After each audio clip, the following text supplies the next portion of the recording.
Hi అండి, welcome back to my channel. ఈరోజు అయితే నేను బిర్యానీ చేస్తున్నాను. గిన్నె పెట్టాను. గిన్నె నెయ్యి వేస్తున్నాను. ఒక్క స్పూన్ ఆయిల్ వేసాను. ఇప్పుడు ఒక స్పూన్ నెయ్యి వేసాను. నెయ్యి వేసుకుంటే బాగుంటుంది, టేస్ట్ ఎక్కువ ఉంటుంది. అందుకే ఒక్క స్పూనే నెయ్యి ఆయిల్ వేసి 1.5 స్పూన్ నెయ్యి వేసాను. బాగుంటుంది, టేస్ట్ బాగుంటుంది. మొత్తం మసాలాలన్నీ అవి చూసారా, అవన్నీ షాజీరా, జీడిపప్పు, బిర్యానీ ఆకు, హోల్ గరం మసాలా అదంతా మొత్తం వేసేసి చక్కగా ఫ్రై చేసుకోవాలి. అవి వేగుతూ ఉంటే ఒకసారి సిమ్లో పెట్టేసుకుని ఇది ఇట్లా చేసుకోవచ్చు. మెల్లగా వేపుకోవచ్చు. అదిలో పెట్టకుండా సిమ్లో పెట్టేసి వేసేసుకుని వేపుకుంటే అవి మాడిపోకుండా ఉంటవి సిమ్ములో అయితే. చక్కగా అట్లా సిమ్ములో పెట్టుకుంటే మనం కొంచెం హడావుడి లేకోకుండా చేసుకోవచ్చు. టమాటా, పచ్చిమిరపకాయ, ఉల్లిపాయ అవి కూడా వేసుకుని సిమ్ములో పెట్టుకుని చక్కగా వేసుకుంటే బాగుంటుంది. స్టవ్ మట్టుకు హైలో పెట్టకూడదు, ఎప్పుడైనా సరే సిమ్లోనే పెట్టుకోవాలి.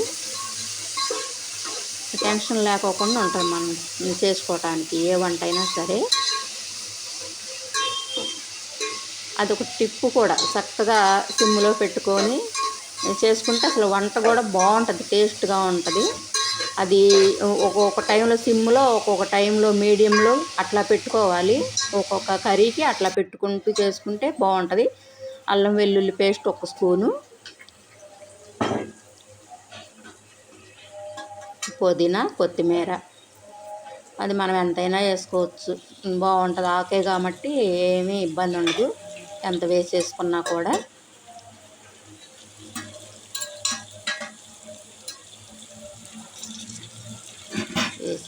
వేసేసాను. కలిపేసి సిమ్లోనే ఉంది నా స్టవ్, సిమ్లోనే ఉంది స్టవ్ అయితే. చక్కగా మసాలాలంతా చక్కగా వేపేసుకుంటే బాగుంటుంది. 2 గ్లాసుల రైస్ తీసుకున్నాను నేను, బిర్యానీ రైసు, బాస్మతి రైసు. నేను ముందే నానబెట్టేసి అట్టు పెట్టాను, అది మీకు వీడియోస్ తీయలేదు. సరే, మసాలాలు వేగినవి.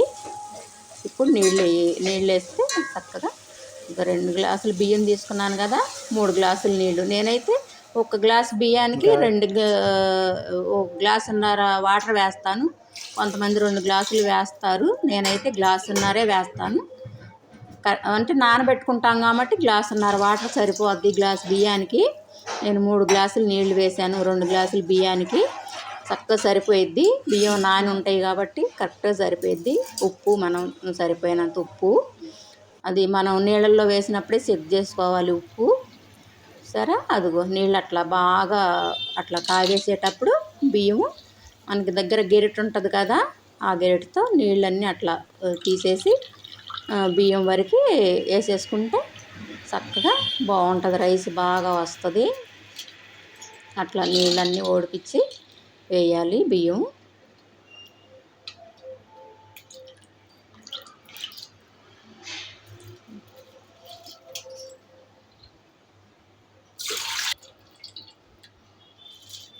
సరే, వేసేసుకున్నాను. చక్కగా అట్లా వేసేసుకుంటే చక్కగా మళ్ళీ కొంచెం రైసు పొంగు వచ్చేదాకా కొంచెం హైలో పెట్టుకుని అప్పుడు మళ్ళీ సిమ్లోకి మార్చేసుకోవచ్చు. ఇంకప్పుడు మనకి ఇక చక్కగా ఉడికిద్ది, అన్నం పొడి పొడిగా కూడా వచ్చిద్ది. చూసారా, అయిపోయింది, పొంగు వచ్చేసింది. ఒకసారి అట్లా గరిటతో తిప్పేసి సిమ్లో పెట్టేసుకుంటే చక్కగా అయిపోయిద్ది. ఇక ఆ పొజిషన్లో ఉన్నప్పుడు మూత పెట్టేసేసి పైన వాటర్ గిన్నె పెట్టేసి సిమ్లో పెట్టేసేస్తే ఇంకా అసలు చక్కగా ఇక అది మనం ఇక దాని వైపు చూడవసరం లేదు, ఇంకా మగ్గిపోయి ఉంటుంది రైసు. సరే, అది అట్లా పెట్టుకుంటే చక్కగా బాగుంటుంది. సిమ్లో పెట్టేసేసుకుంటే ఇక మనం దానికి ఇబ్బందే ఉండదు, అడుగంటిద్ది అనేది కూడా ఉండదు. నేనైతే కొంచెం ఫుడ్ కలర్ పాలల్లో కలిపి వేసాను, మీకు ఇష్టమైతే వేసుకోవచ్చు, నేను వేసాను. చూసారా అన్నం పొడి పొడిగా వచ్చేసింది. ఇంకా దాన్ని ఇంకా మనం అసలేమీ కదపవసరం లేదు, చక్కగా ఉంటుంది.